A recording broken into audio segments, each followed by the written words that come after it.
Racing isn't easy, but experiencing it is. iRacing puts you in the driver's seat with the industry's leading sim racing game.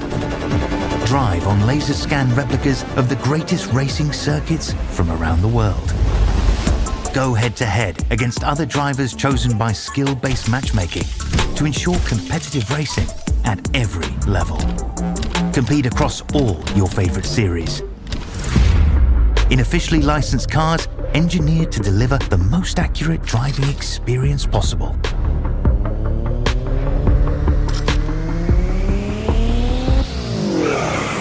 Join a race or host your own with players from across the globe. Race against the computer or in a league with friends. Feel the thrill behind the wheel.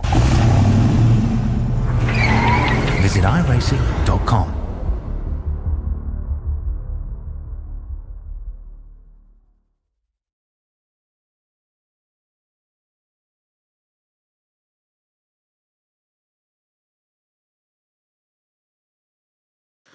Summer break has come and gone, and now the final stretch home begins here. Welcome to the Dutch dunes of Zandvoort, a circuit which has undergone renovation, and for the first time in the iRacing World Tour, we are going banking here for amazing sim racing action. Welcome to round 15 of the iRacing Grand Prix Tour, brought to you by SimSpeed TV. Good morning, good afternoon, good evening. My name is Jake Sperry. Alongside me for today's action is Caitlin Penny as we take these drivers on a very technical challenge here today. Caitlin, it is safe to say that this is all of European racing with American seasoning piled on top, with every single bit of love here in the Dutch dunes on the north coast. Absolutely, Jake, and can I say thank goodness for that. This is a much improved circuit for Grand Prix racing, in my opinion. I remember when they announced that the circuit was changing, there was a lot of pushback, people saying don't mess with such a classic layout. But in all honesty, the classic Zandvoort circuit was not ready for Formula One racing, and I think that what they've done with it was very necessary, and they've done a very, very good job. There you see the circuit layout. It's pretty much the same as it used to be, with the exception of some slightly reprofiled corners. But when you start to take a look closer and you see the massive banking they've put at turn 3 at Hugenholz-Bocht, and at the final turn Arie Luijendijk-Bocht as well, you start to see just what a difference it has made. But yes, Jake, I'm very much looking forward to this one, and I'm sure the drivers are as well. Well, there are some interesting things that have just happened in qualifying. We'll get to that in a moment, but this is a circuit now that has overtaking opportunity. That banked run out of Arie Luyendyk now sets up Tarzan as a beautiful place to make passes. Get that massive slingshot now out of the Hugenholz and make that run up through the Hunserung, past Rob Slopemaker at turn 5, not turn 6, and then over to Schlievlach at turn 7. You really get that sense of what the circuit's all about. 11 and 12 Hans Erst always has the opportunity to make moves happen, and we'll get a sense of that as this goes on. Let's talk championships though, and we'll start with the iRacing Championship overall, because that's a championship that stays close. Jacob Reed currently holding his margin here, Caitlin, but remember, Jacob Reed missed the season opener. He did indeed. Reed has put on a flyer since then, and he leads it now by just over 100 points from Jordan Gronkowski and Eduardo Radice, the perennial top 3 in this championship, who are sure to do battle again today. You've also got the likes of Anthony Cat up there, Walter Lux, Eduardo Paré-Ari, Van Rensburg, Nielsen, Burke and O'Regan. Burke joined it quite late as well, don't forget. He's been making strides in recent history. Still yet to get a podium, if I remember correctly, but he's got close on a few occasions. And but yes, absolutely, Jacob Reed is rather getting into his stride now. Yeah, that stride is going to be rather important to keep in mind. But when you talk Sim Speed Championship, the story has been the 6 straight victories that Jacob Reed has been able to manifest, building that gap up now to a tune of 46 championship points heading into today. Jordan Gronkowski, the nearest challenger, and a long gap back to Eduardo Radice, who I think has waved the white flag. Walter Lux currently finds himself in 4th with Darren Parker. He's not raced since Imola, but he is here tonight with Connor Pooler in 6th and Nick Burke in 7th overall. Anthony Kat's inconsistency puts him in 8th, with Jorge Martinez in 9th and Florian Kameyer making his way into the top 10 in the championship as things go. But this is going to be a tough race here today, Caitlin, especially when we talk strategy out there here today. 72 laps, you are always going to have to be switched on around this circuit. Yeah, of course. If anyone hasn't watched this series before, you might not necessarily know that the drivers have to make pit stops. That is mandatory because you have to use 2 different compounds of dry weather tyre. Of course, we have a soft compound, a medium compound, and a hard compound, just like you would see in the real world of Grand Prix racing. In the past here at Zandvoort, one-stops were very viable, one-stop strategies, because it was so difficult to overtake. Nowadays, you absolutely can overtake here, so we're expecting 2 stops or 3 stops to be the order of the day. Our cameraman Jay Kennedy was saying before the start that there is the potential for people to try a one-stop strategy, and they're probably going to realize at about the halfway mark of the race that it's a really bad idea. There you have the projected tyre life for the tyres, 20 to 25 laps on the soft, but this is very much a grip circuit, so soft tyres should still be beneficial for the race, and expect to see a good deal of the drivers starting on those softer tyres. Yes, you've got a lot of bleed, though, between the tyre lives, so keep that in mind. Qualifying has come and gone, and it's a shock at the top. It's Emil Lundell on pole by almost over 4/10 of a second. Mario Bodlosh is going to be alongside for company on that front row. Renato Augusto starts 3rd, with Jordan Gronkowski in 4th position on the grid. It's then Darren Parker who will start in 5th. Welcome back. He's alongside his main championship rival for 4th overall in Walter Lux. Anthony Cat will go from 7th, with Florian Kameyer sharing row 4 along with him, 1 second off the pace set by Lundell, with 8th there for him, 9th for Michel Rudeau, and George Van Rensburg will round out the top 10. Familiar name from GP3 and GP2, Emil Bernstorff. 3 races last season, a win, a 2nd and a 3rd. He'll start from 11th here today alongside Mark Van Dalen. And the big shocks in qualifying after Lyle Pinar is Jacob Reed. He crashed the car at Hans Erst on his 2nd qualifying lap. That's why he has to start all the way back in 14th position. It's then Kent Nielsen on row 8. He's got Jason Green along with him there in 16th, as Nico Väyrynen, nice to see him back out there in racing, will go from 17th alongside Paul O'Regan in that 18th position. Last car to set a time was Victor Awad, but there are a lot of connection issues for Edward Apari-Arie out there today. He might not make the start here around this Zandvoort circuit with how tough it is going to be out there. Now, in sim conditions right now, it is blowing a gale at this moment in time. 26 degrees, but look at the wind speed. 25 kilometers an hour gusting in from the southeast. This is going to be a tough day, a blustery day here at Zandvoort. And with a green flag in the air, we're underway. Lundell goes nowhere, and Mario Budlos immediately jumps him. So too will Renato Augusto in towards turn one. Darren Parker got an okay start through, but that'll be all right though for Jordan Gronkowski to go through. Lundell now challenging off at the exit of the corner, will immediately make his way through and up into second position, into the Hugen holes then for the first time. It's Budlos who leads, but look out as now here comes Parker and co, all looking to try and find a way through as they go through trouble in the back, and it's George Van Rensburg. Okay, so Van Rensburg appears to have dropped right to the back of the field and has been left behind at turn 3. I was interested by Lundell demonstrating that the outside line is not necessarily the worst place to be through the first few corners of this lap, due to the banking, due to the way that you can find grip wherever you are on the circuit. But yes, a great start from Bodlos, not a great start at all from Lundell, who's done a good job to keep second place. It looked as if Augusto would get involved. Gronkowski has hung on. Jacob Reed up into 9th place from 11th on the grid, making up 2 positions, the championship leader. Yes, but he made the contact with George Van Rensburg, and that's rather huge in the context. He's got lucky that there was netcode contact between the two. We'll take a look on the big screen in the SimSpeed replay, so you can see he dives down the inside. There's the contact front to rear, and that's just the joys of sim racing when you're racing one in Worcestershire, one in South Africa. There goes Jacob Reed, diving down the inside, trying to get the move done on Anthony Catt. New livery for him out there, and I love the paint he's got round the outside. Contact again! Catt around and into the barriers hard! It kind of looked as if there wasn't any contact, but there is now, because he's been rammed into by another driver attempting to come through, and Nico Väyrynen is out of the race with heavy damage to the front end. No real fault of his own. We'd have to see it from on board to see if he had any chance of avoiding that one whatsoever. But that was really unfortunate. I'm not really sure if Anthony Catt did get touched by Jacob Reed. I don't think it was anyone's fault in particular. And yes, you say netcode. It definitely was in the case of George Van Rensburg, who also was not at fault. Here's a replay. We'll see if there was even netcode contact between himself and Anthony Catt, who just seems to lose control and slam into the barriers on the outside, taking himself and the unfortunate Väyrynen out of the race.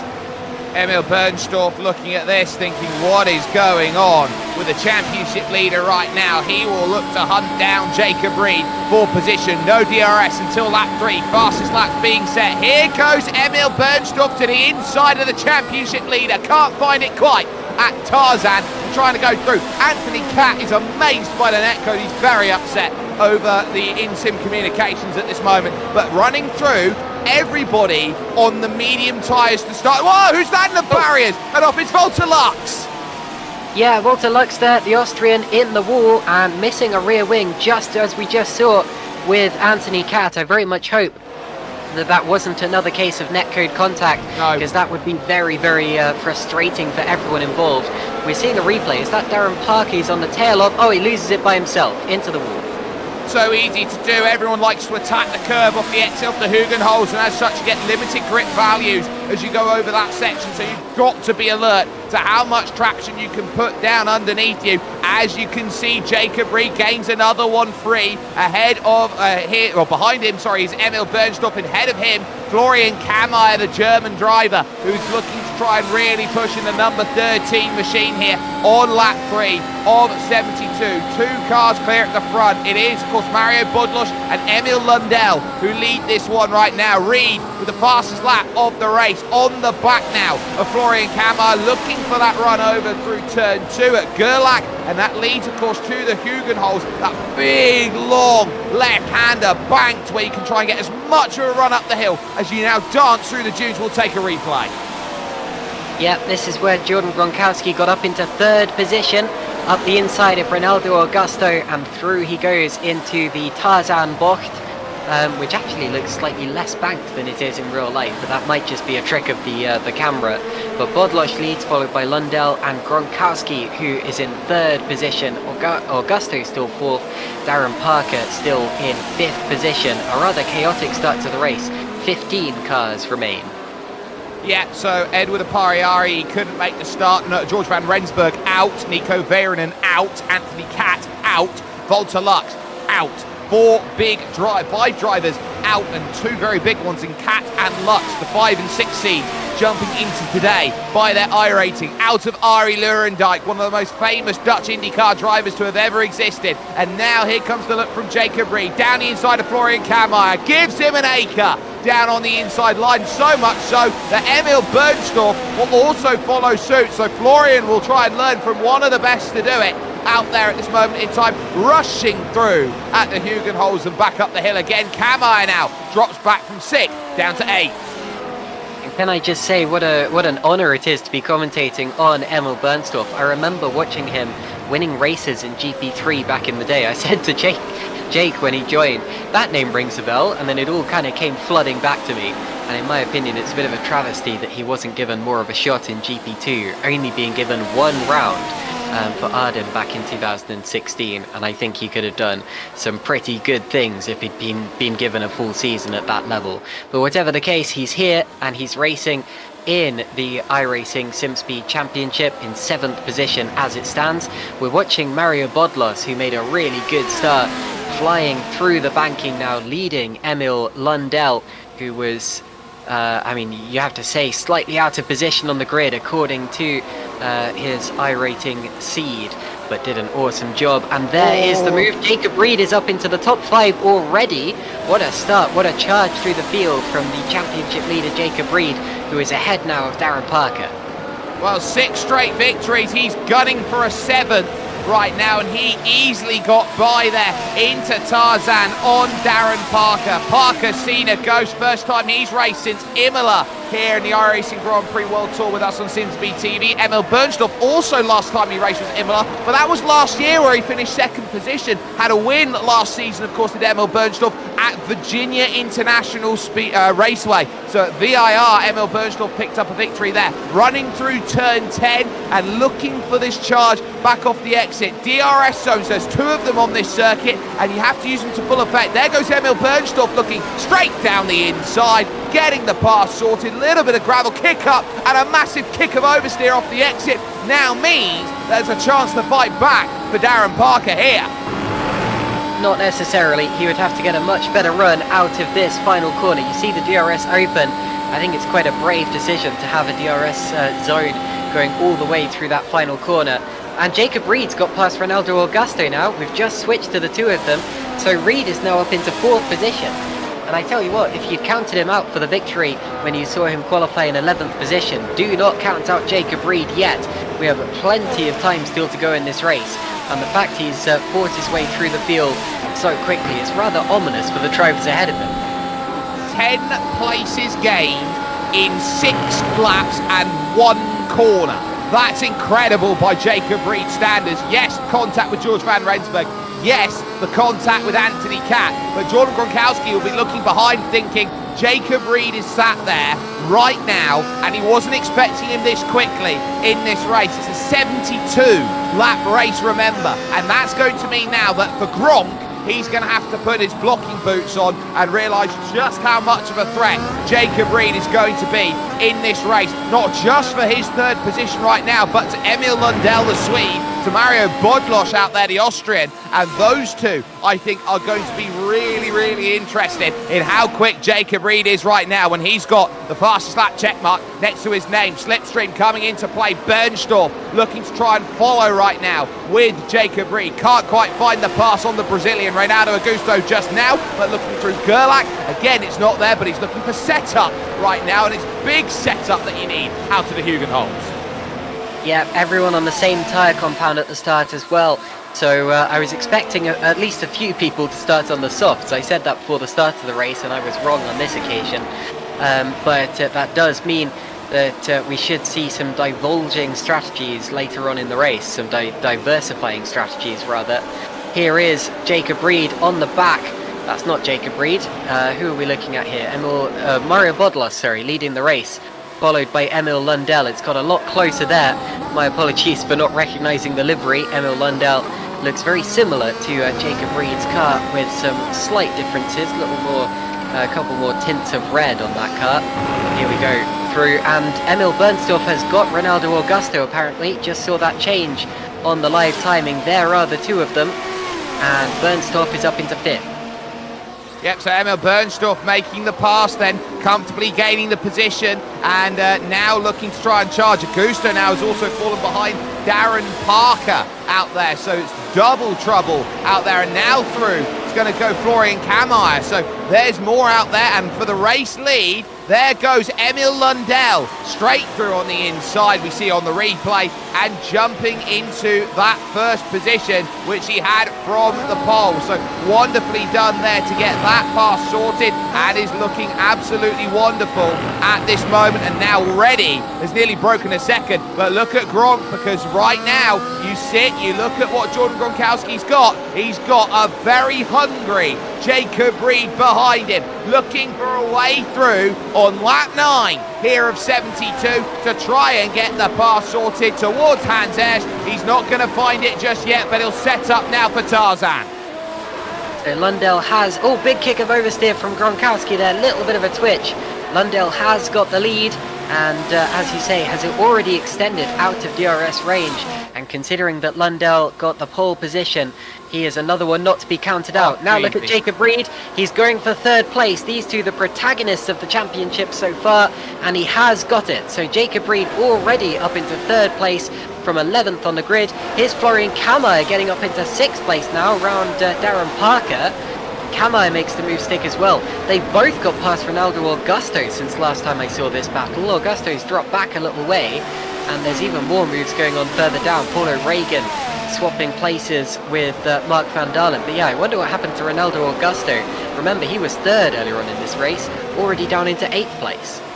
Yeah, he's struggled there for about half a lap or so, out of kilter with everybody else. Lovely passing going on as we watch 12th on back here with Van Dalen, O'Regan, Jason Green, who never misses a race, and Victor Awad. Nice to see him back there in 15th position, or nice to see him back racing. He is in 15th position, as at this point in time, these drivers are now starting to think about settling down into the rhythms of their race, knowing how important this run is going to be over the course of this season. There is your leader, Emil Lundell. He's only been a member on iRacing for 10 months, I must put at this moment in time. He is absolutely brand new, making his way up with his iRacing, and now has jumped into top split for the first time, and is showing everyone, the Super Swede, how good his driving is out there at the moment. As we look at the battle between Kammeyer and Parker, Kammeyer holding station at the moment here on lap 11, about halfway through the first stint, you would feel, because we're expecting 25 to 30 on the tyres, which means we'd be halfway for the earliest prediction of 25 laps out there in such cold and blustery conditions. So if Emil Lundell is so new to iRacing, then that would explain why he hasn't got the iRating you'd expect from someone with his performance. But that's good to see. Of course, the only thing you need to qualify for the top split is to be one of the top-rated drivers one of the top-rated drivers to sign up. It does automatically split you into to several different splits depending on the strength of field. So if you are newer to iRating or to iRacing, then it doesn't necessarily matter how well you qualify, how well you're expected to go. It just matters how much iRating you have. And that was early. Mario Bodlos. That's very early, because we saw earlier on that even the soft tyres are expected to be able to last at least 20 laps. But Mario Bodlos, after just 11 laps of the race, has decided to pit for the soft tyres. This is an aggro strat. Yeah, trigger an alternate strategy here, you have to say.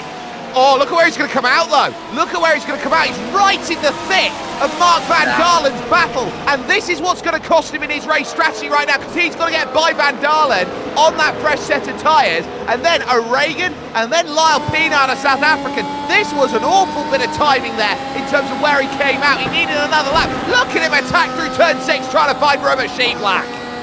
Yeah, I'm not sure I would have done that if I was him. It's very difficult to overtake here, even on fresh, soft tyres.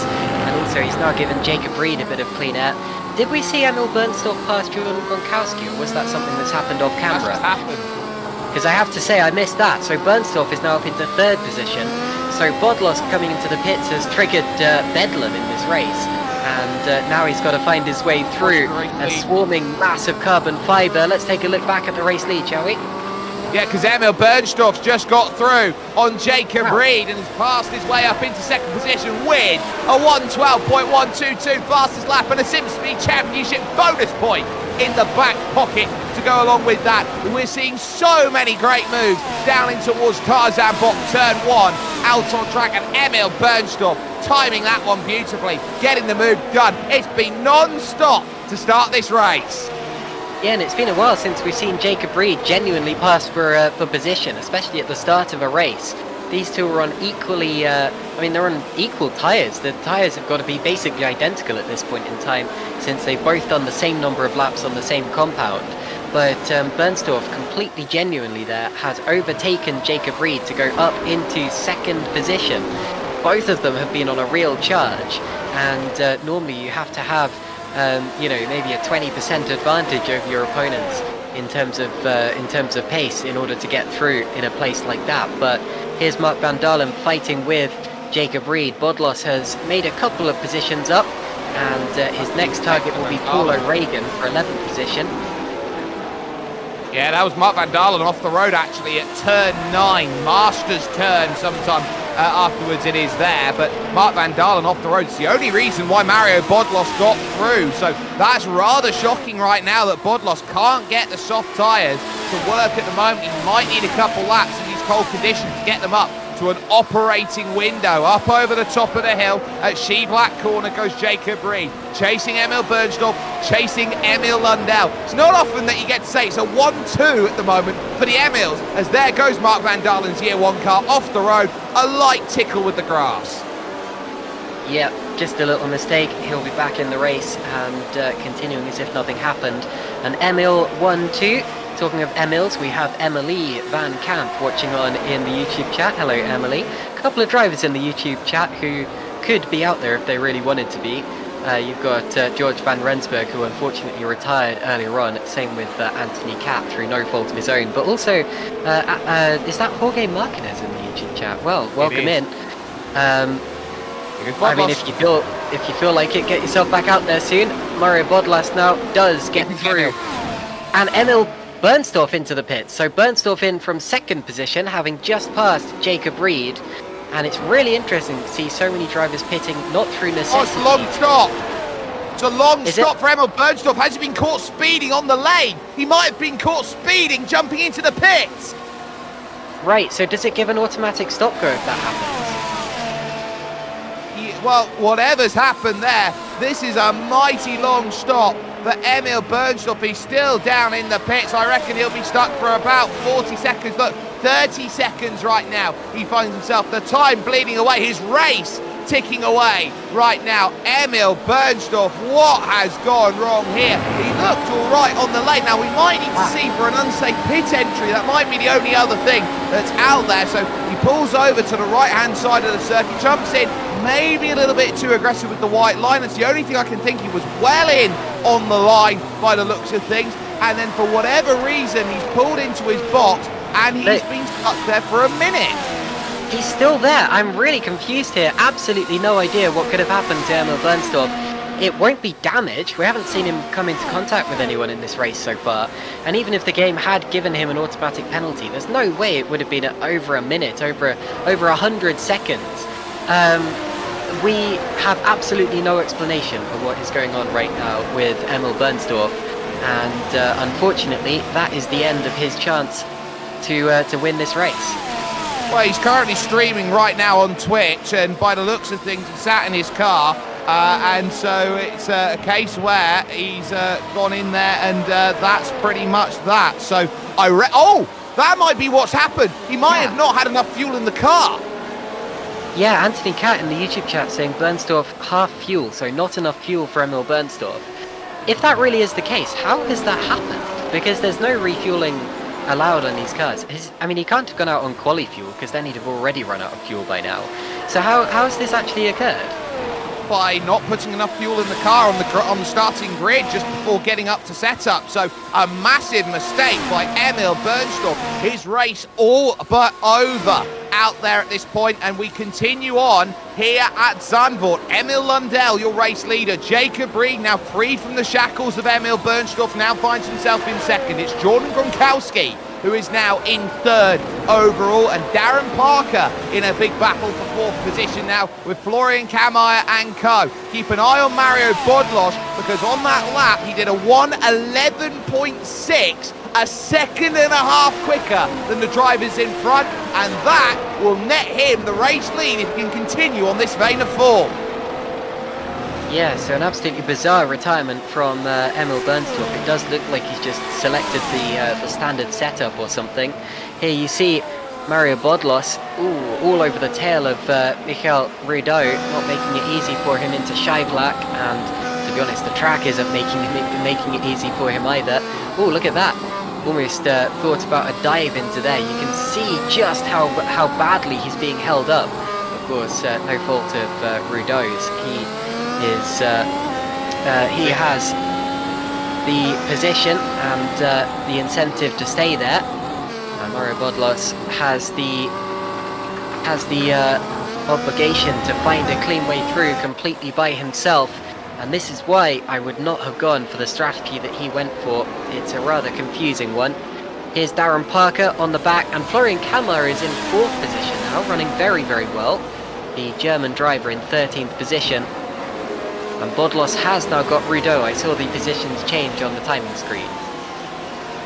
Yep, so position certainly changing out there at this moment in time, and we are getting the sense now that here as we head towards the pit stops, everyone's looking for places. Bodlos getting his move done on Michel Rudeau. It was lovely done as he went through, but as we focus, Florian Kammerer having a really nice race at the moment. He's up 3 places at the moment, and as he's got right now, he's got his good friend Christoph Klinkmann helping him out as his spotter here today, looking for every opportunity to gain positions and realising that this 4th place right now for Florian is doing him wonders here as he's clawed his way into the SimSpeed Championship top 10, and he's just gone from strength to strength this season. Indeed, the very polite Florian Kammerer who messaged me a few months ago to compliment my commentary on Facebook Messenger. That was very, very nice of him, and I've been kind of secretly cheering him on ever since. But he has a problem here with Darren Parker trying to come back at him. These two are quite evenly matched on pace right now, and Parker, having been away for so long and effectively put himself out of championship contention, is looking to have a bit of fun. And but it looks, well, Kammerer definitely got away from him in turn 3 there in Hugenholt's box. Looks as if Parker was not quite able to follow him as closely as he would have liked. Ronaldo Augusto is on the tail of him as well, having dropped back earlier on in this race. And this is Mario Bodlas now catching up to Kent Nielsen in 7th position, and he's got to make yet another overtake. Oh, contact, no, he's going round, he spins! Just like that, Mario Bodlos has been turned around, and that for him is one where he was desperate to get through Kent Nielsen, and time and again we say it, the contact over the top of the curbs he went over, time and time again we say it, Kent Nielsen is the toughest character in this field to get around. Yeah, I mean, it's a case of you can't go over him, you can't go under him. Oh no, we've got to go through him. And that does not work when it comes to racing cars. They're rather solid pieces of kit. There's the contact, there's the spin, and he's lucky that the gravel trap isn't a bit deeper there. You can very much bury yourself in grass runoffs like that. But Bodlos resumes the race. He's still in 8th position, dropping back to... he's in 9th position now, sorry, dropping back to Jason Green, who's like, didn't I see you a minute ago? What are you doing back here again? And now Bodlos has even more ground to make up than he already would have done. Yeah, a lot of ground to make up, so there's going to be a lot to do out there to bring that back, and those tyres will be hyperheated here in iRacing, and so those softs on the aggressive, what we believe is a 3-stop strategy, it's going to be a lot to pull back here in terms of this race for Mario Bodlos. We focus there on the conditions because we've got a little bit of sunshine going through. Track up now to 27 degrees in sim time, heading over to 3 o'clock in the afternoon. So in theory, the temperature should start to drop a little bit, but not much. It doesn't drop much lower than 19 degrees traditionally. So out there at the moment, you're seeing a traditionally cold track. There's the look from Darren Parker down the inside, comfortably sweeping around the outside, or down the inside. Florian Kammeyer has to fall back into rank and file. There's Florian Kammeyer. Darren Parker was one of the protagonists of the early part of the season, led for a long way back at the Nürburgring, the very first race of the year, before dropping back after the pit stops. I don't think he didn't win a race earlier this year, did he? He's still yet to get his first victory of the season, but he got close a couple of times, if I'm remembering correctly.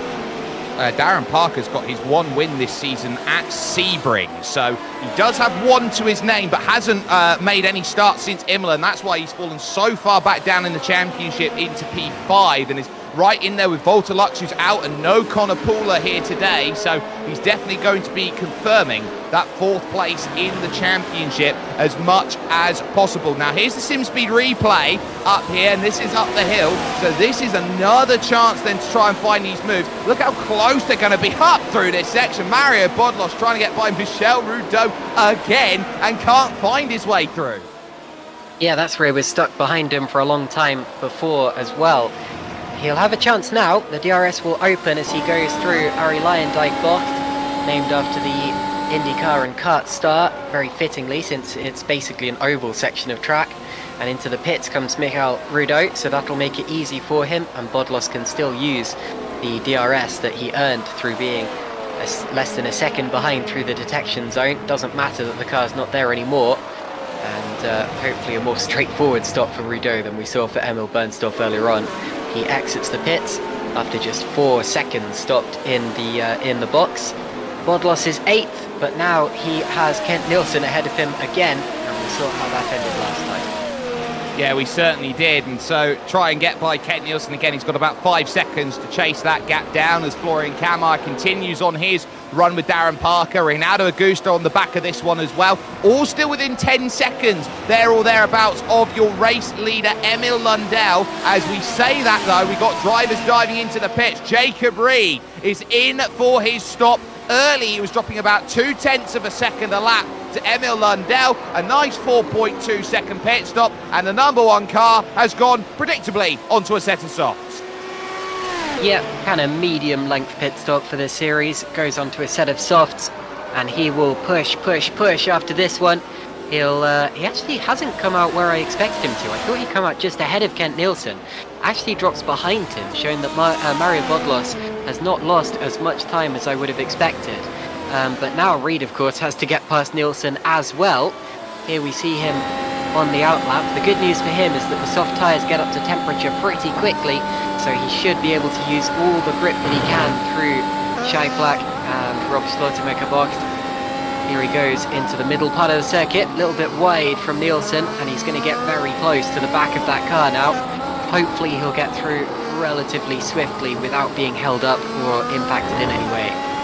Well, you're seeing the understeer that's there from one Mr. Kent Nielsen. This is where Jacob Reed has to be very switched on to every single move that's going on out there at this point, because Kent Nielsen does like to defend, but this is the key place to see. You can see the green light on the dash. 1 light says you will have DRS when you enter the zone.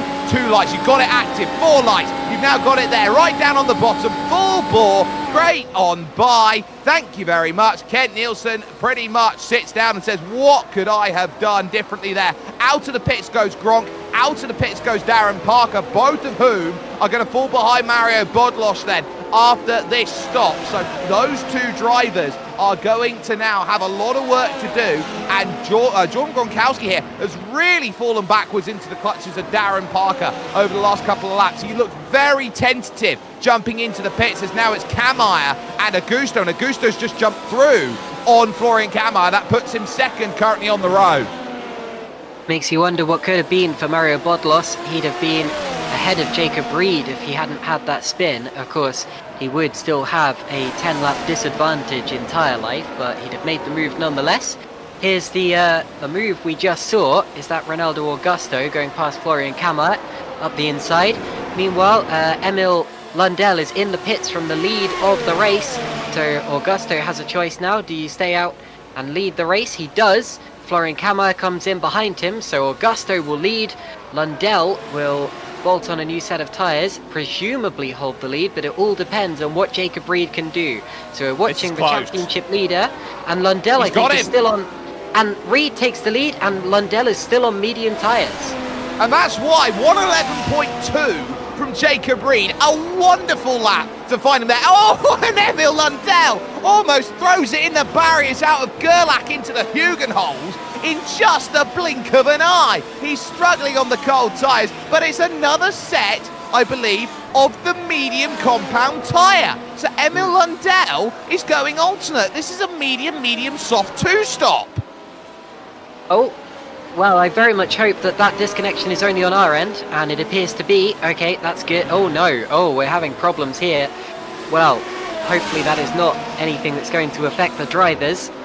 But anyway, Lundell continues on his way. But yes, an alternate strategy here, and his thinking will be that Reed is going to be struggling later on in the stint. Lundell can stay out a bit later and be a bit more flexible with the strategy. And we're going to see a replay now. And who's this in the pits? Well, let's try and add this up then here. So down into the lane, on the box, up on the jacks, down off the jacks, goes on to another, and you look at it and you go, yeah, that's a bit of a fast stop, but then you try and look at the exit. Jacob Reed's just done another 110 now on this, a 10.9, 2.5 seconds on the stop. That, he might not have actually changed his tyres.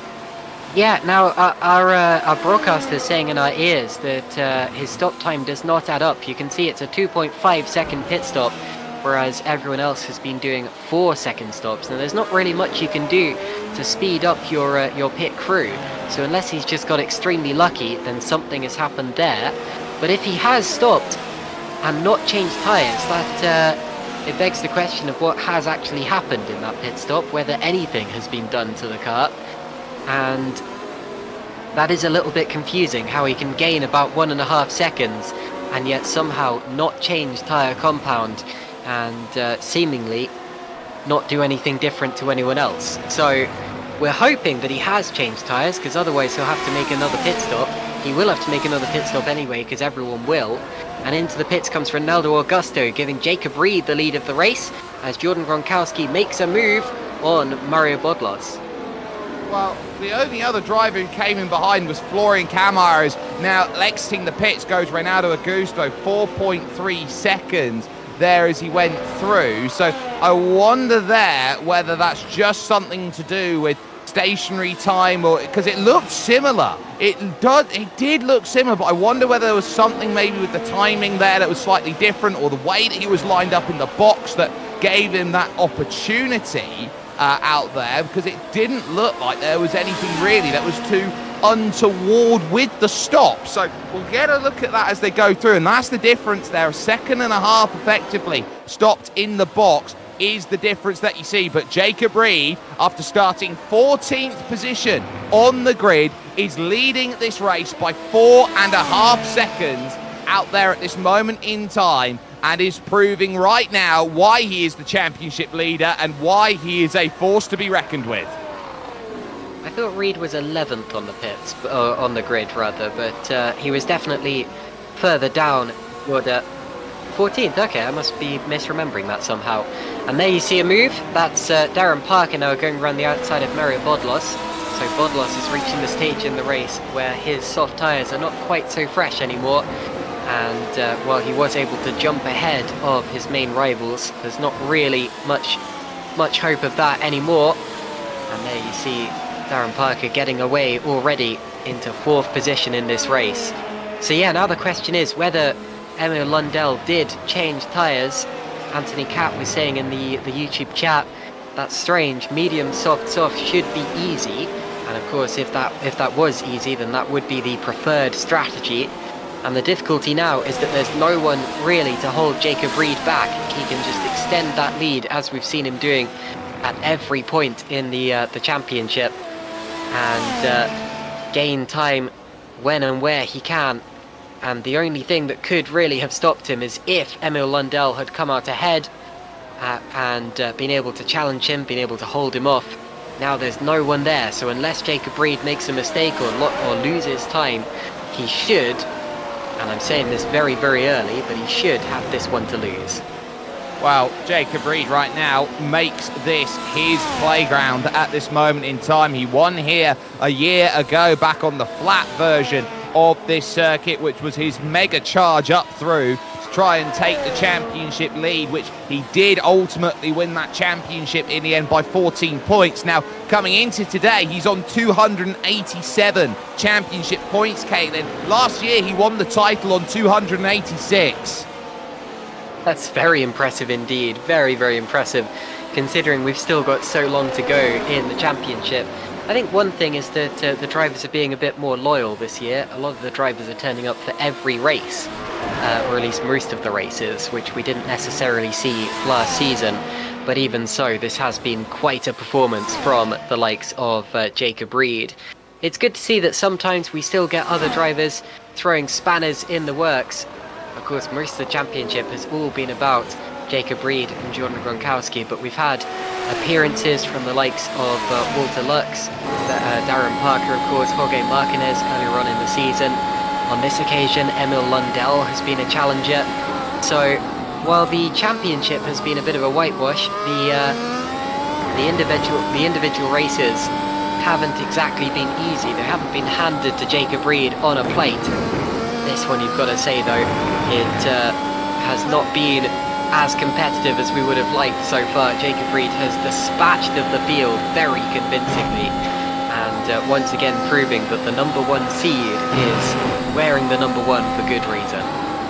Pro stripe, of course, that black stripe meaning that he raced once upon a time out there in the Formula Championship, which has now turned into the IndyCar World Championship out there on iRacing, which will be getting its kickstart in September, so keep an eye out for that. But for the moment, you've got to look here at what we're on right now. This is Florian Kammeier closing down Mario Bodlosh. Now, Mario, of course, remember, heated up the tyres and is quite long into his stint on the soft tyres overall in P5. So Kammeier looking for that top 5 entry, will now make sure he's got his run along this front stretch, trying to pick out a braking marker in towards Tarzan here, and now it's about finding that opportunity off of the exit and using the circuit as much as possible, leading to Gerlach, turn 2, which is a short right-hand jab into a long left hook of a corner, which is of course that Hugenholz section,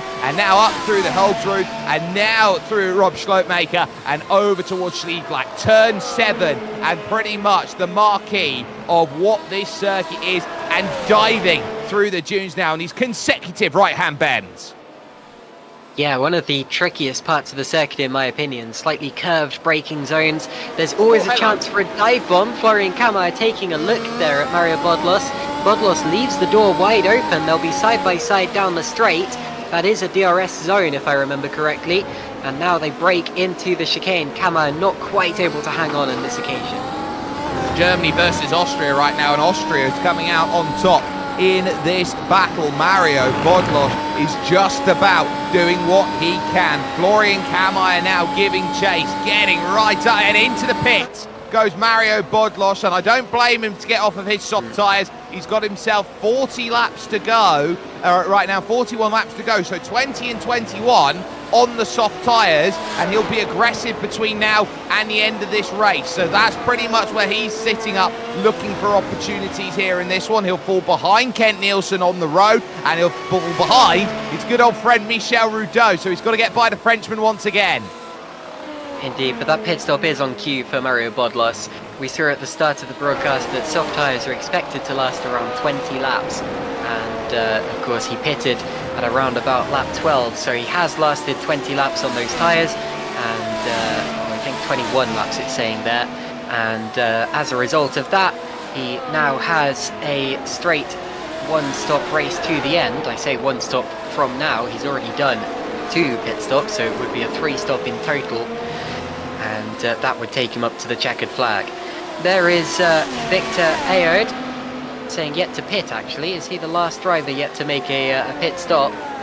This is a down in one-stop. 14th position, running, potentially a one-stop race, as you say.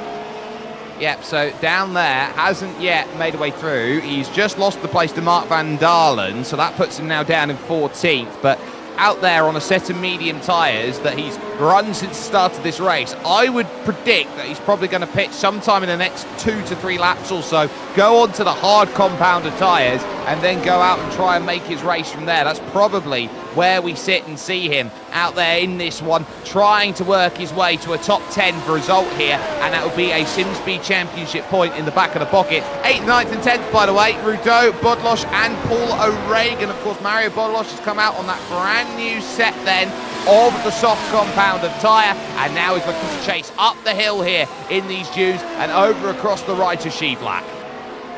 Yeah, and with the retirements we've seen so far in the race, it's well worth not giving up, even if you are in the position of someone like Victor Awad, because you never know how many more people are going to drop by the wayside before the end of the race. We're not even halfway through yet. 2 more laps until we reach that middle milestone.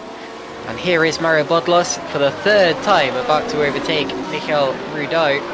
Rudeau will be getting rather sick of the sight of Bodlos flying through at this point in time, but he'll know that that is just how the cookie crumbles when it comes to the back and forth strategy of this race.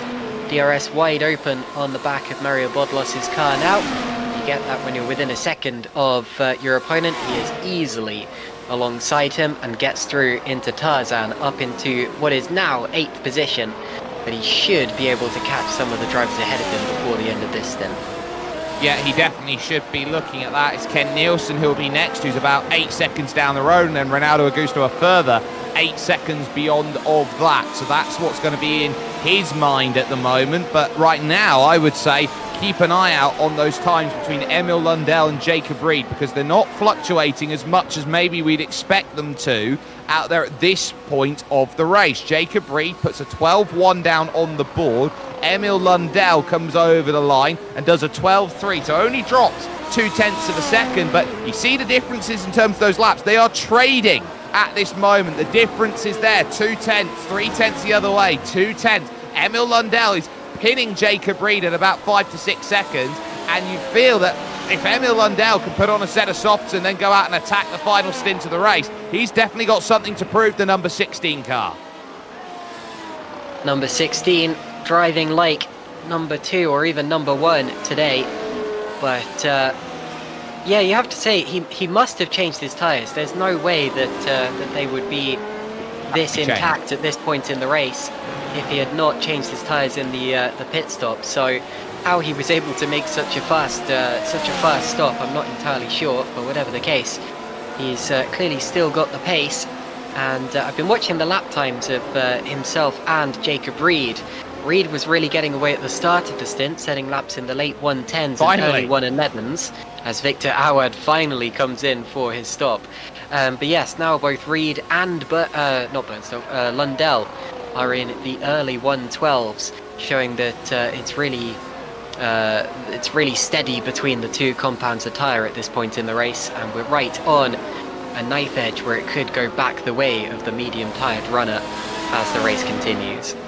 That's an aggressive soft tyre there, so that'll be a 2-stop strategy for Victor Awad. Darren Parker trying to stay close to Jordan Gronkowski here in 4th position overall. Lost about 1/10 of a second over that last lap. Gronk's not having a bad race by any stretch of the imagination here. He had a fantastic run of podiums to start the season off, with the exception of the Nürburgring to start the season. He didn't finish off the podium between VIR at round 2, and then you had to go all the way to Barcelona, so 3, 4, 5, 6, 7, 8, 9 to round 10 before he was off the podium again. At Silverstone he had the crash with Anthony Catt. He's not had a bad performance at points all that he's put in. He's got himself 4 race victories this season, 4 second places this season, and 3 thirds this season. The issue he's got is he's run into Jacob Reed, who's on a run of 6 straight victories and 8 wins this season.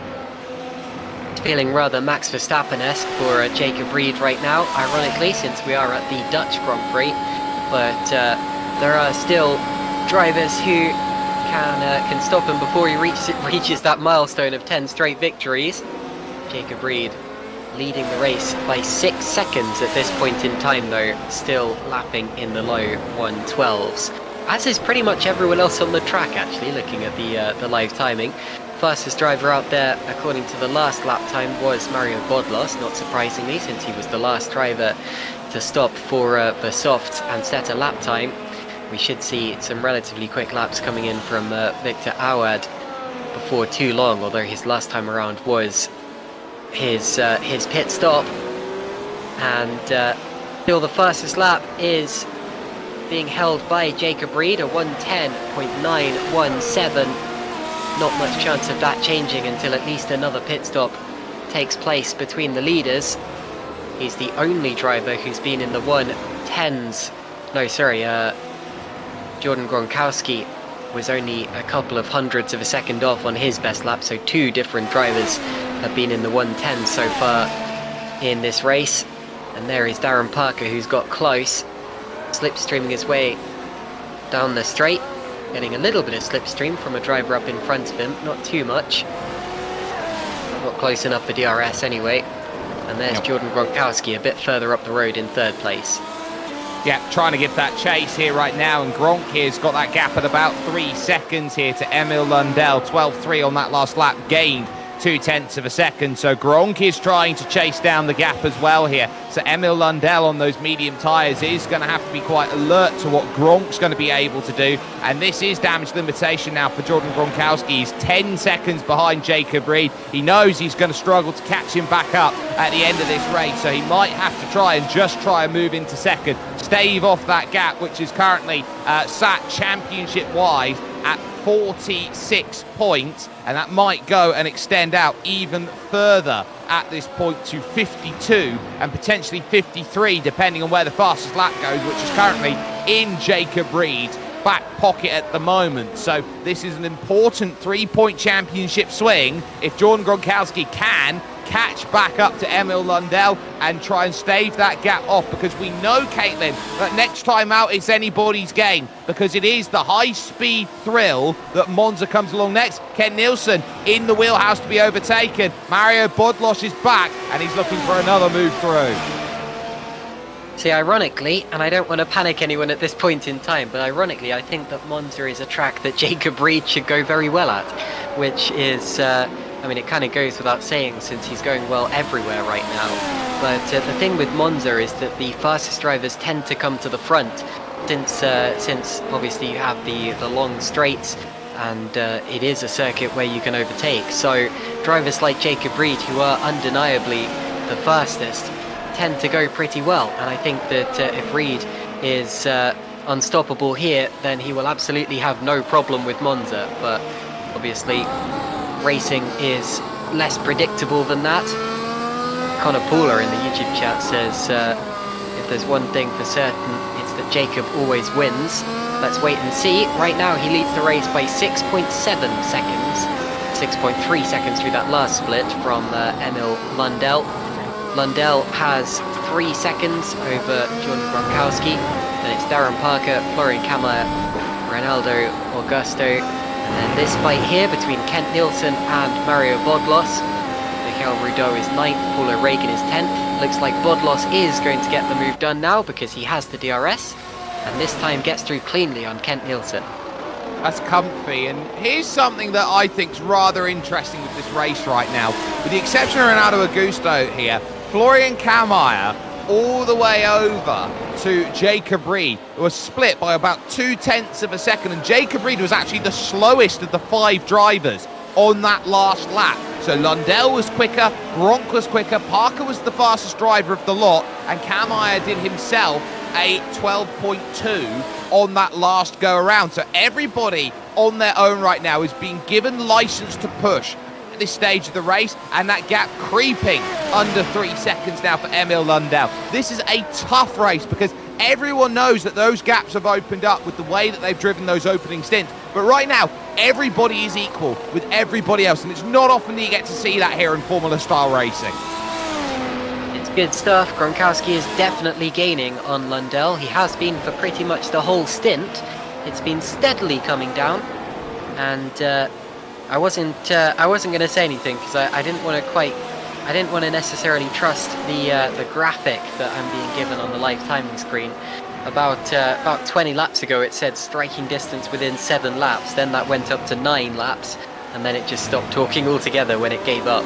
But yes, Jordan Gronkowski is still gaining on Emil Lundell.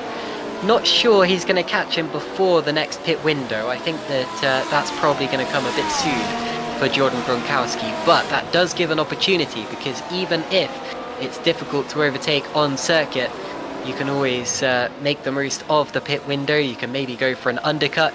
You can make the most of the clean air you have out on the road if your opponent gets stuck behind someone else. And as a result of that, you've got to look for Jordan Gronkowski at this point in the race, because this is when he's going to start getting properly involved. Well, we talk about 7 laps from now is probably the window we're looking at for those soft compound tyres to be taken off and an attack to home.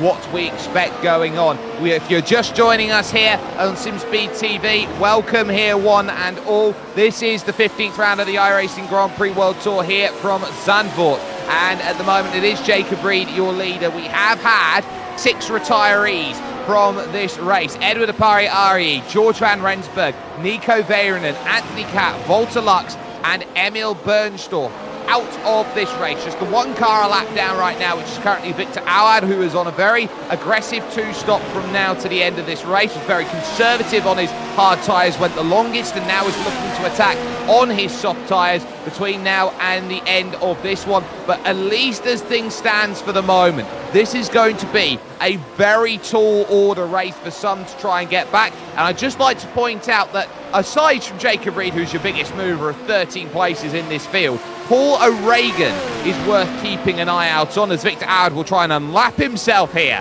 from Jordan Gronkowski, and is going to manage so on the fresher tyres then, diving down the inside and taking that one away, not for position, but just for a little bit of clean air in front of him. But Paul O'Regan, up 8 spots, always seems to find a way to find a finish of between 8th and 10th.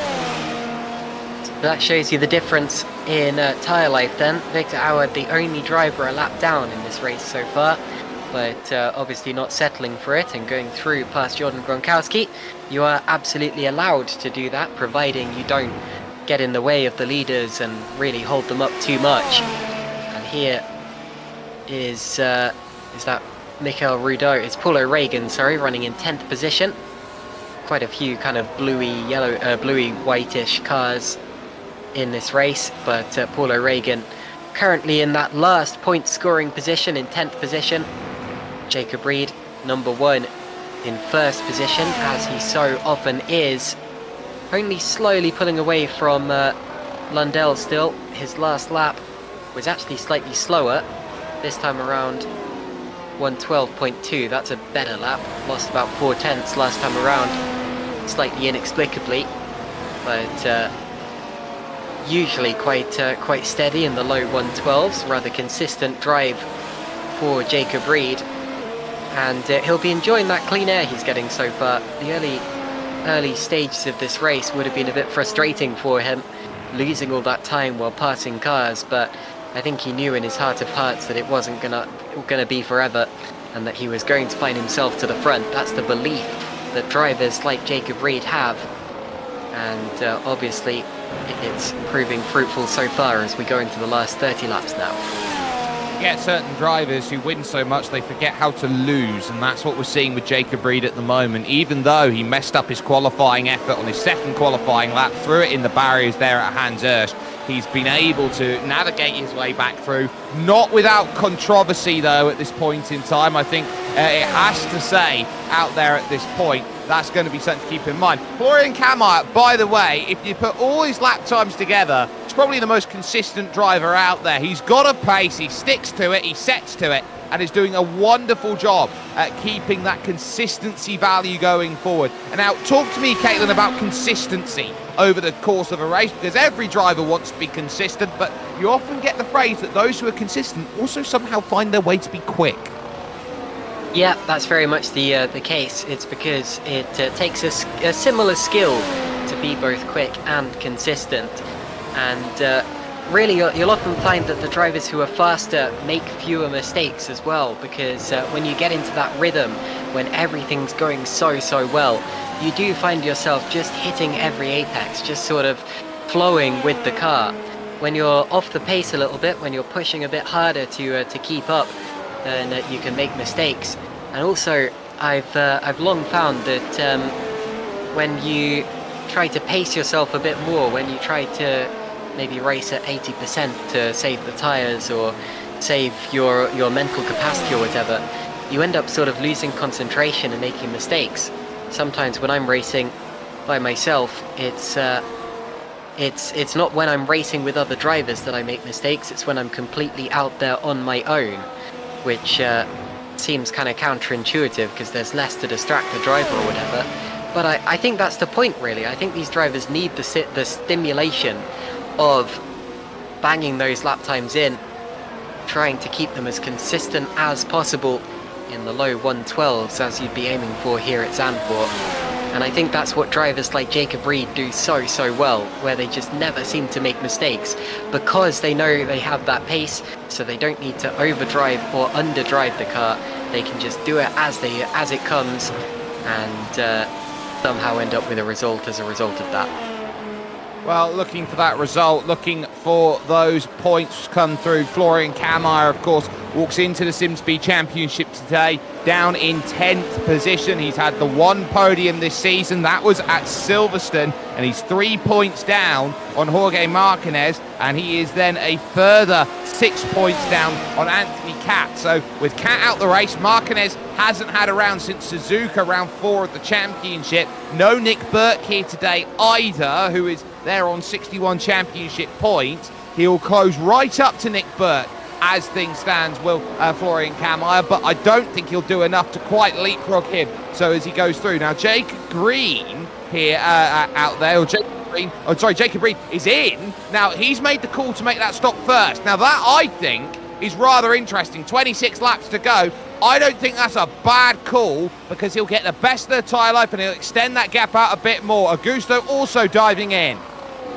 Yeah, Jacob Reed comes out in 4th position, only 3 cars in front of him.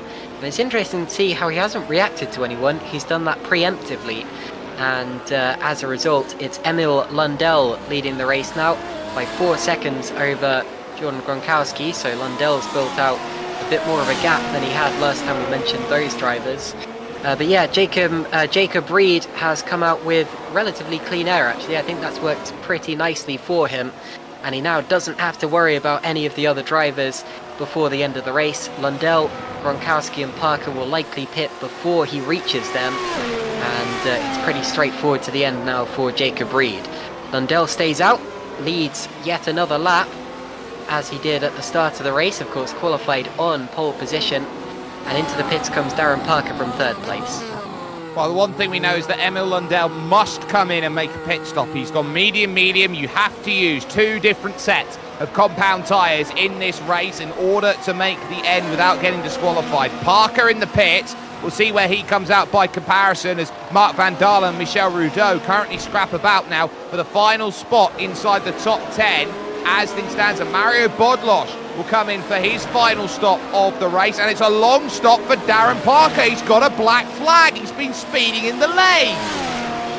Okay, yeah, that explains why Parker has been in the pits for over 25 seconds now. What a disaster for a driver who was contending for that last podium spot, and he's still in there. So if he was speeding in the lane, how long do we expect him to stay in the pits for?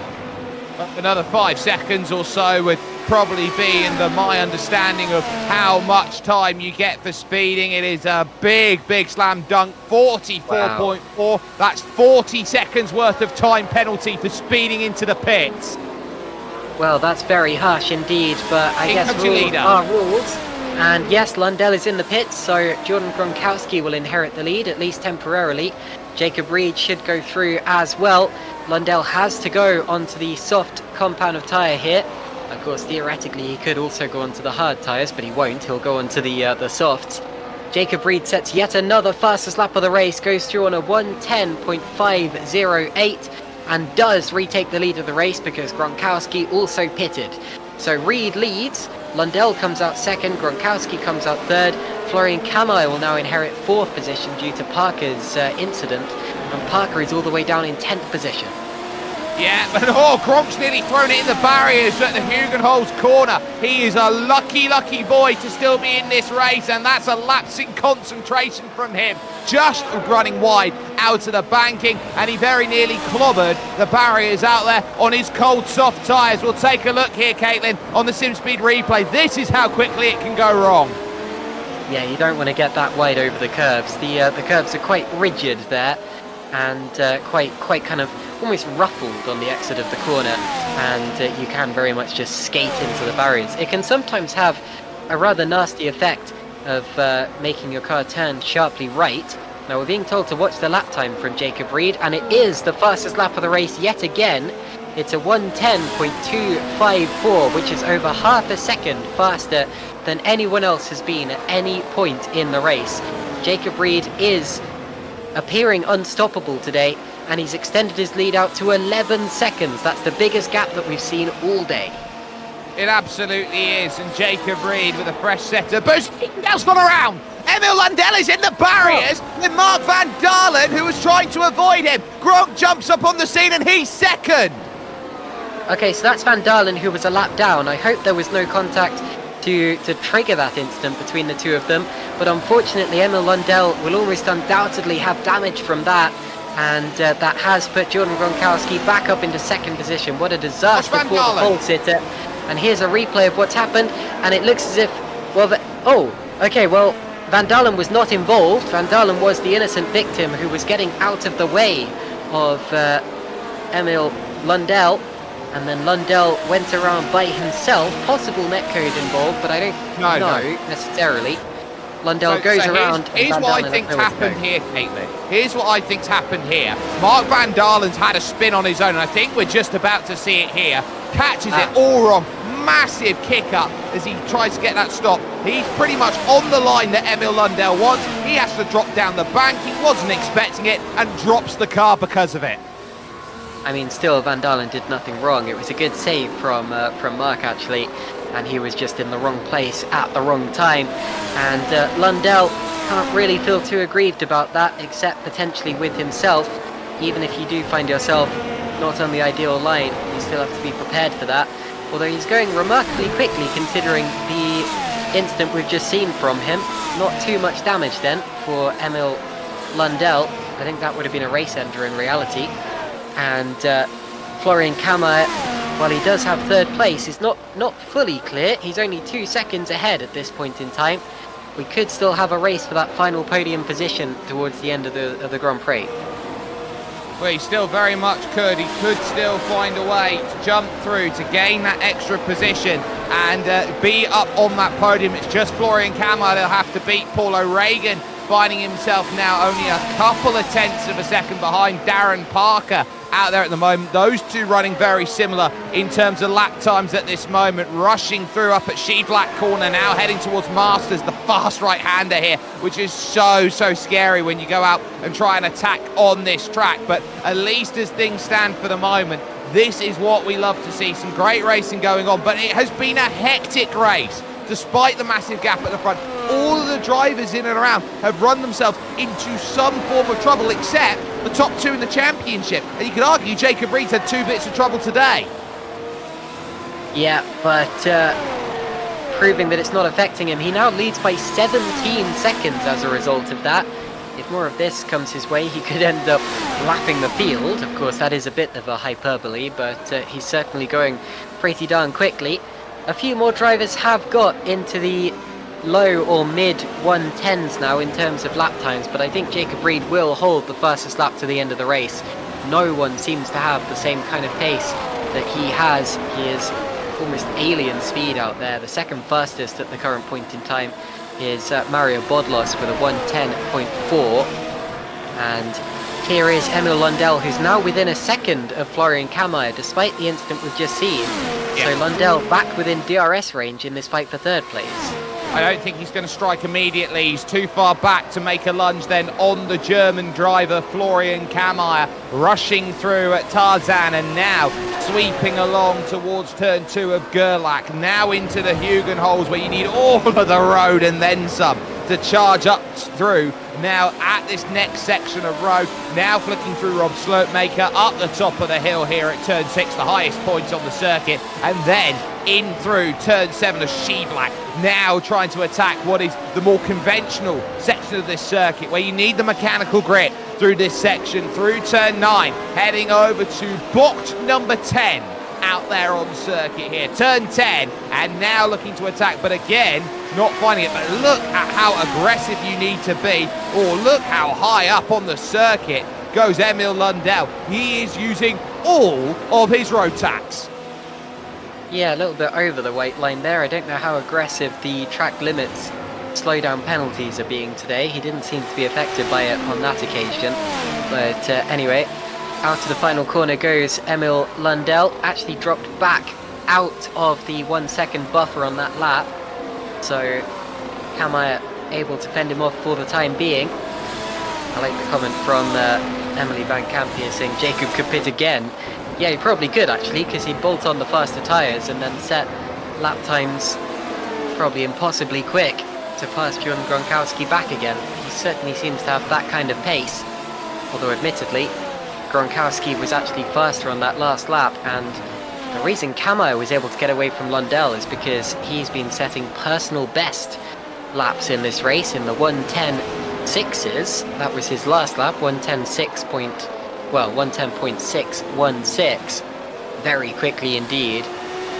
And in the final 20 laps of this race, still that fight for third is not decided. It could go the way of Kamai or Lundell. We're on board now with Emil Lundell chasing down the purple and green car of Florian Kamai up ahead. Lundell trying to get back onto the podium here after that spin that he had at the Hugenholz a handful of laps ago. Now closing down that gap to a 10.8 on that last time through, but unable to really get close enough to really make a move there on Florian Kamai. Dancing about now once again into the Hugenholz, using all of the road and then some. You really feel the G-force out there on your motion sim rigs. When you dive through that corner on circuit, you have to be so switched on every time that you dive yourself through there. But now running through this circuit, which is one of the few out there that some people absolutely love, some people absolutely hate, because it's got that American style influence, and you feel that from the owners top down, Caitlin. Yeah, I personally am not a big fan of driving the Zandvoort circuit, but I think it's a great one to watch nowadays. And like I said earlier, a vast improvement on the old track. Even corners like this are slightly banked, as you can tell. It's nowhere near as large as the final corner, which we're about to see, but you do still get little banks at corners like the chicane and Tarzan turn 1. Lundell is now DRS slipstreaming Florian Kamai, gets right up to the back of him towards Tarzan. No opportunity there. Hugenholz booked is occasionally an overtaking opportunity if your opponent is slow through turn 2, but on this occasion Lundell has to settle for another lap, but there's still 7 laps left to make a difference in. Well, he's got 17 technically to make a difference out there, so he's got a long way to go yet in this 72 lap race, which gives you an indication of how much of a slog today's racing has been, how hard these drivers have been having to push. And with Florian Kamai pretty much now back in the clutches, he's looking for his second podium of the season here. Is car number 13, Emil Lundell. First time we've seen him up here in Top Split Racing. Of course, has only had an iRacing account for 10 months here on the service, so he's built that iRating up to get into a race like this, and now is looking to try and build up more momentum with what he's got running through Ari Lurendijk, and now really trying to attack once more. But Florian has got the measure pretty much every time they head towards Tarzan. I reckon it's going to have to be a lunge here from Emil Lundell, because the dirty air effect, those turbulences coming off the rear wing of Florian Kamai, they're doing just enough to keep Emil Lundell away. And with a qualifying time that Emil had that was nearly half a second quicker than anybody else out there overall, I wonder if he went for a setup that maybe has slightly more downforce. on board with two cars at once here. Great camera work from Jay, as always. A little bit of a kick of gravel from Florian Kammerer. You saw it from the rear, a beveled rear wing, which will open when he has DRS. But right now it's going to be Emil Lundell who is able to capitalise from the DRS. You see Lundell is the bottom screen there. Kammerer is the top screen. Lundell will once again be close enough for DRS into the DRS zone, which is on the exit, or it's halfway through this corner. You see the line there, the activation line. He'll have the rear wing open now, but yet again will not quite be close enough to make the move, and we now have 15 laps to go. Yep, so another lap ticks away in the scrap for the final spot on the podium, and Emil Lundell can't get there. Meanwhile, how about this for 8th place? The recovering Darren Parker, after his speeding penalty, is now looking to try and get past Michel Rudeau for 8th place. It'll be a tall order to reach Kent Nielsen from here. He's 14 seconds down the road, running times that before Darren Parker's caught up then to Michel Rudeau. We're about 3/10 of a lap slower, so that's going to be tough. Here goes Darren Parker straight to the inside, and Michel Rudeau must wave the white flag on that one. He had no chance of stopping Darren Parker making that move, comfortably dispatched. And now back to Kammerer and Lundell. Lundell again stuck in that no man's land. The hardest second to catch in any race in this machinery is from 1 second to no seconds out there. You get stuck at about 6/10 of a second, and that's why the drag reduction system came into play. It's an assistive aid that helps in aiding an overtake. It doesn't gift an overtake. Some circuits you can argue it does, but here it's an aid to make that overtake, and Lundell gets an aid to get right up underneath, but can't make the magic happen. Not yet anyway, but still a little bit of time to go. And I think Darren Parker, who we just saw racing with Michel Rudeau, will be feeling that he deserves to be in this fight. But that just shows you how badly affected your race can be if you pick up a penalty or make a single mistake like that. I think Lundell got very lucky that his mistake was not penalised more. And if Darren Parker had not had his speeding penalty, he would be in 3rd position right now, or at least in this fight with Kammerer and Lundell over 3rd position.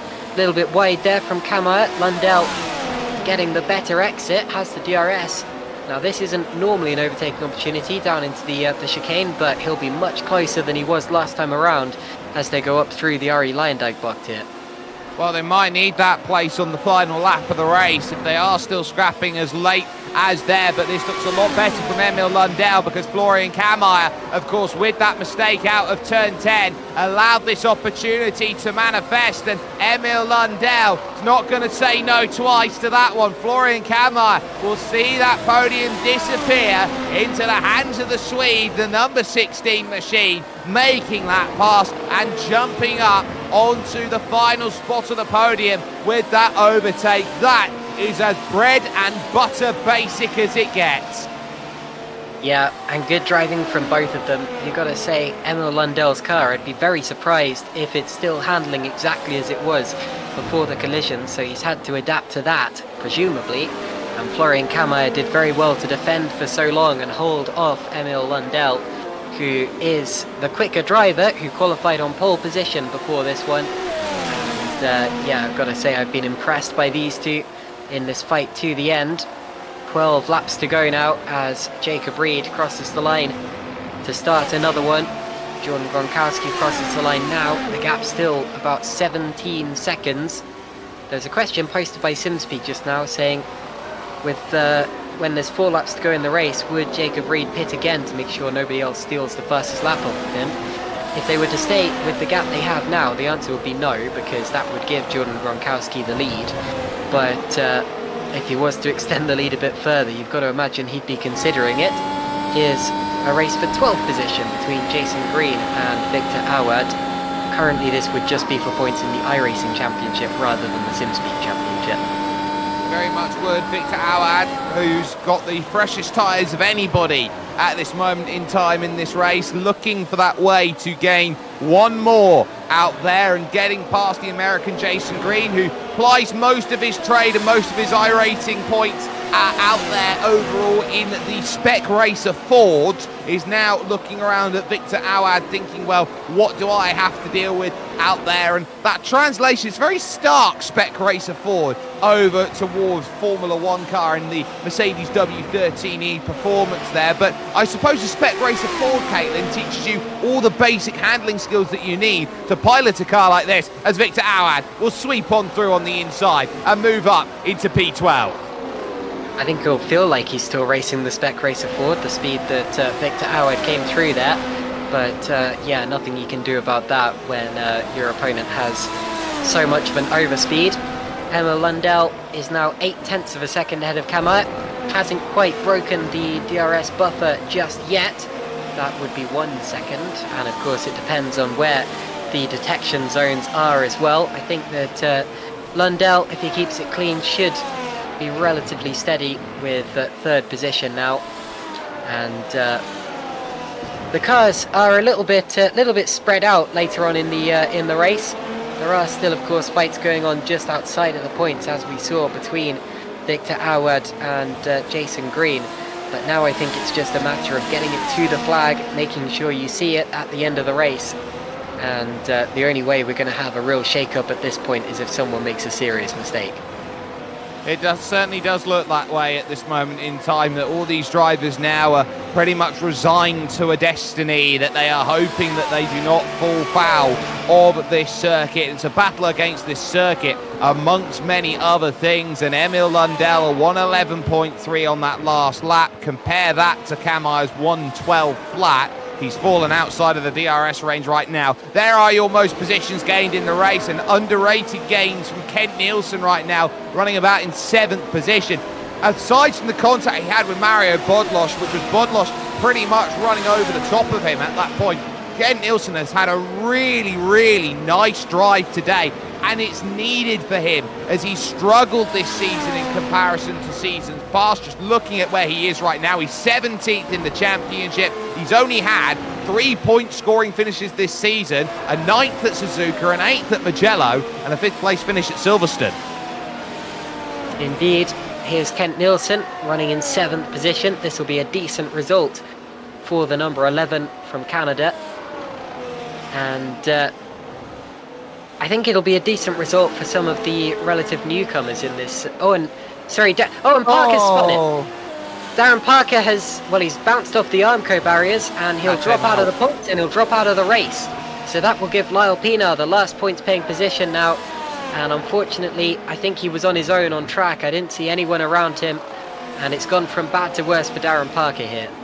Same way Volta Lux went, and he's very lucky there that he didn't actually collect Paul O'Regan in that instant either, as he was coming up through. So Darren Parker out, and this is what happens exactly the same way it went wrong for Volta Lux. He goes through heavy over the curb, touches the grass, and the car just spits him into the barriers out there at turn 4, and that pretty much is that. That's how close you are to the end of your race.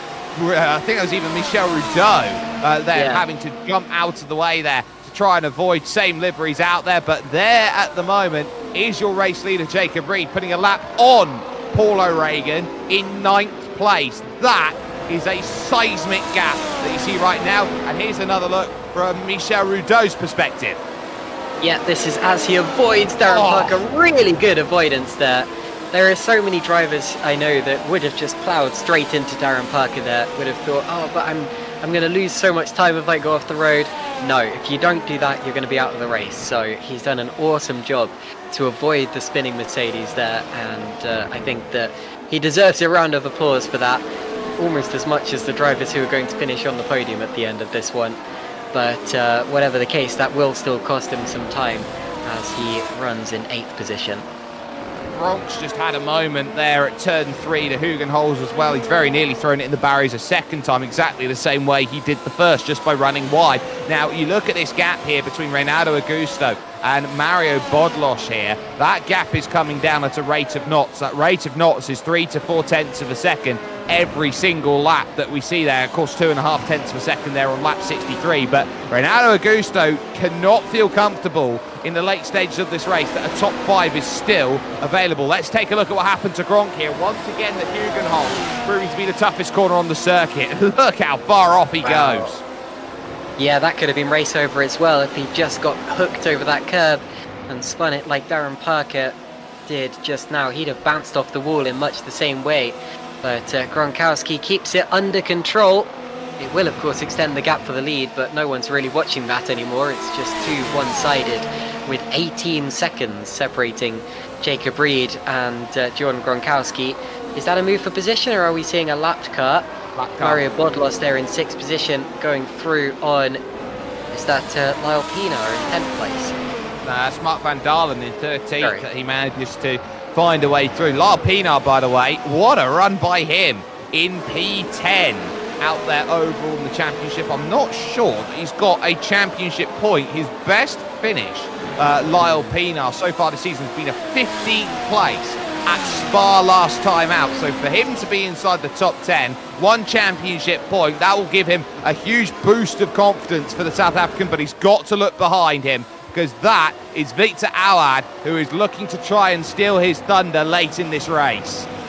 Yeah, you say that, but look how quickly Awad is catching him, actually. His last few laps have been around about a second quicker, and Victor Awad on a differing strategy compared to Lyle Pina is gaining on him quite convincingly. They're both a lap down, but they are fighting for a championship point.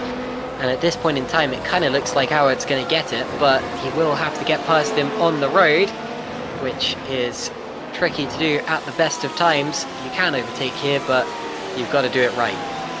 I've just found proof of Jacob Reed pushing out there, and it was through turn 9. He had the back end step out, and he could have very easily spun the car around if he wasn't too careful out there on circuit. 17.5 seconds worth of lead, Jacob. You don't want to be throwing that one away with 6 laps to go.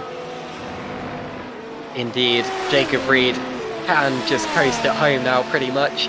Barely even needs to touch the accelerator, but like I said earlier, if you do start to back off, if you do start to preserve your tyres, sometimes you can lose concentration. And you're right, his last lap was about 0.6 of a second slower than the one before. I think we're about to see a replay to demonstrate why. He's running wide here at turn 9, kicks the tail out.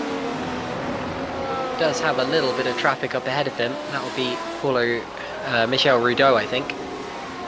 And there is another lappery. No, that's a move for position. That's Victor Awad, who has got past Lyle Pina for the final points paying position. So Awad, who was running right at the back of the field for a long time, has done well to continue in this race because he's going to get a point out of it by the looks of it. Well, Lyle Pina, you can blame him for being considered a lapper. That's just how quick Victor Awad pounced up upon him and went straight by. 30 kilometers an hour worth of difference in a straight line heading towards Tarzan, which is night and day around this circuit when you consider how high downforce it is around here and how you don't often get to see that much high speed out there overall with the grand context of this race. But this is still not over and done with 4 laps to go for a couple of positions. Just keeping an eye out on Renato Augusto's race out there at this moment in time. 12.1 versus 12.3. It looks like that gap has been staved off out there at this point as we focus on that. 3 seconds though. It's enough that you kept honest. It's enough that you have to keep checking the rear view mirror, and that's probably the one thing in the back of the mind of Renato at this moment. Do I have to keep checking my rear view mirror? I think Darren Parker's decided to finish the race, actually. I know we saw him disappear as he got a tow back to the pits, but I just got a message saying that he's in pit out. And yeah, I think Darren Parker's back on the track now, potentially. I've got him as out the session completely now at this point, so I think he is completely day done in terms of that. So he could have got himself back out and racing again, but I think that would have been that then in terms of his running overall, and I think he'll fall outside of the 90% rule to, if he were to finish in the points, score championship points. So I think he might actually be registered now as a non-finish here in this race. There is your race leader, Jacob Reed. Now, you talk about what you need to do in a race like this when you start 14th on the grid. You've got a lot of work to do to get through the places. He has had a bucket load of help from everyone around him making mistakes, the one exception being Jordan Gronkowski here, and maybe Florian Kamai can put in that mixture as well. But Jacob Reed, my word, what can he not do? Well, not much by the look of it, but yeah, sorry about the Darren Parker thing. I'm a bit confused as to why he's showing up as plus 7 laps rather than out or in the pits or whatever, but anyway, 13 cars remain in this race, and as you said, Jacob Reed is delivering us quite a masterclass here. He can score fastest laps, he can score race wins, he can dominate races, and the only thing that he wasn't able to do today was qualify on pole position or qualify well, but to be honest, he probably would have done without the mistake that he made. Doesn't matter, he doesn't even have to worry about that because he's made the most of it nonetheless. And as he crosses the line this time, he'll see just 2 laps to go on the board. 2 laps to go now for Jacob Reed.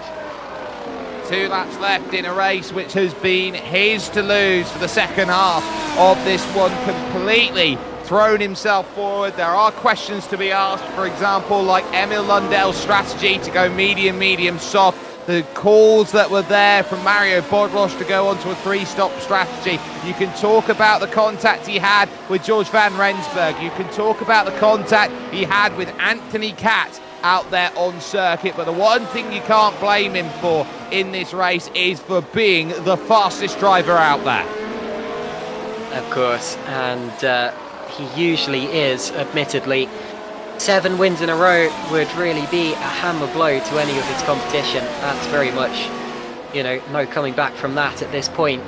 Of course, it's too early to talk about the championship still, but Jacob Reed surely has that in the bag. Here you see him coming around to start what will be the final lap of the race. Through the banking, he would get DRS if he was within a second of another car, but he doesn't have to worry about that either. In fact, gives the DRS rather sportingly to Michael Rudeau behind him. The white flag waves, and the checkered flag awaits him the next time he passes that marshal. Well, Barney the flagman is going to be set and ready, and you are sat here witnessing a piece of sim racing history happening right before your very eyes in the iRacing Grand Prix Tour. It is not often that you get to see levels of dominance in this sim racing sport. It doesn't happen often because everybody just throws what they can at it. I haven't seen dominance like this since Ben Fuller put himself through and won a race at Okayama by an entire lap. I haven't seen dominance in this sort of sense since Martin Kroenke won every single round of the iRacing World Championship Grand Prix Series. To put yourself on this run from 14th position, he has answered every critic he has had. Yes, there were 2 pieces of contact that will have to be looked at, but for Jacob Reed, it is sensationally 7, and simply put, he was sublime. It's the best of his wins yet, and Jacob Reed has dominated today at Zandvoort. He moves 2 races clear at the top of the table. Yeah, what a driver. Driver of the day, race winner, easy peasy for Jacob Reed. He makes it look easy nonetheless. I should point out that Jordan Gronkowski, who is finishing second now, did win by a lap in Long Beach this year, but that was a rather more haphazard race. So it's not officially the biggest win of the season, but it's Jacob Reed's biggest win and one of his best. And there was Emil Lundell finishing in 3rd position. An honourable mention to Emil Lundell for a phenomenal race himself, with just a single mistake which cost him a shot at 2nd position, and possibly a slightly bizarre strategy as well. But I don't think he'd have had anything to say to Jacob Reed, who was utterly dominant. Florian Kamai, a great job to finish 4th. Very, very good stuff from the German. 5th position was Ronaldo Augusto. 6th was Mario Bodlos. 7th was Kent Nielsen. 8th was Michael Rudeau.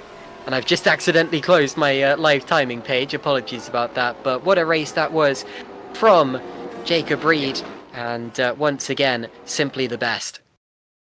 7 straight victories.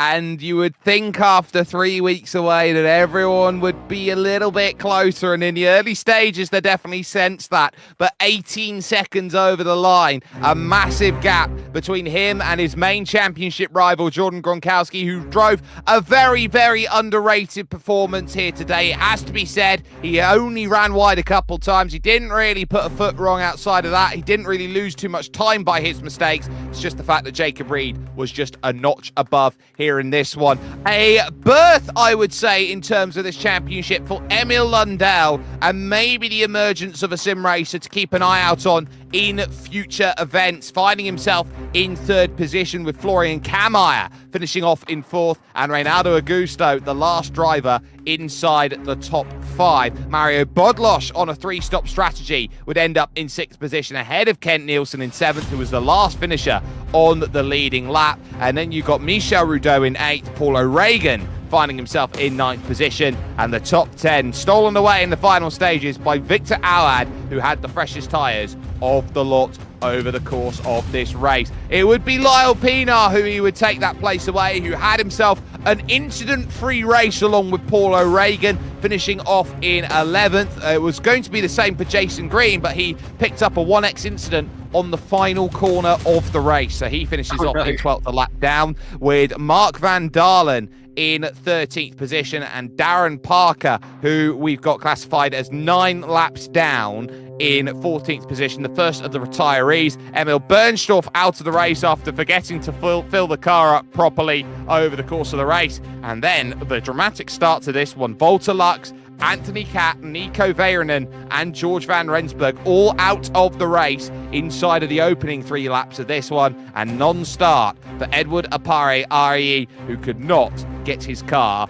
going here today due to technical issues. But round 16, and maybe the circuit to end all circuits. We head to a tiny little park just 5 miles out of the industrial centre of Milan, Caitlin, and a circuit that goes down in history and is a mecca for so many sim racers and racers alike. It is Monza, and quite simply put, they do not build them like this anymore.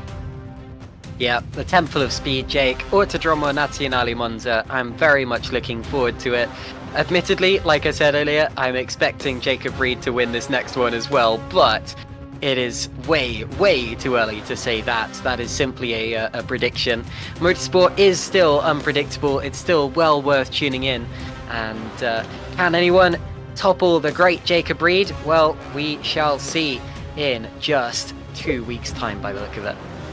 1 week time. My apologies. 1 week's time. So 7 days from now, same time, same place. You're going to want to jump back on with us, because this is going to be some amazing racing that you do not want to miss. Monza is a track that is very much a little bit different from everything else out there. It will also be the shortest round of the championship due to the high-speed nature that you get around this place. But what more needs to be said here in the iRacing Grand Prix Tour? This was a sense of domination, the likes of which that is very seldom seen. How often do you go from 14th to 1st in a race like this with the caliber of drivers like Jordan Gronkowski, the emerging talent of Emil Lundell, the legendary talent of Emil Bernstorff, and you walk away 18 seconds better off by the end of this race? Simply put, Jacob Reed has transcended to another level in comparison to all those that he finds challenge with at this point in time. His next port of call is making it 8 straight, and he will have to do so by first and foremost paying his tithing, because the Temple of Speed will await. We will see you in 7 days' time as we head to the Autodromo Nazionale Monza.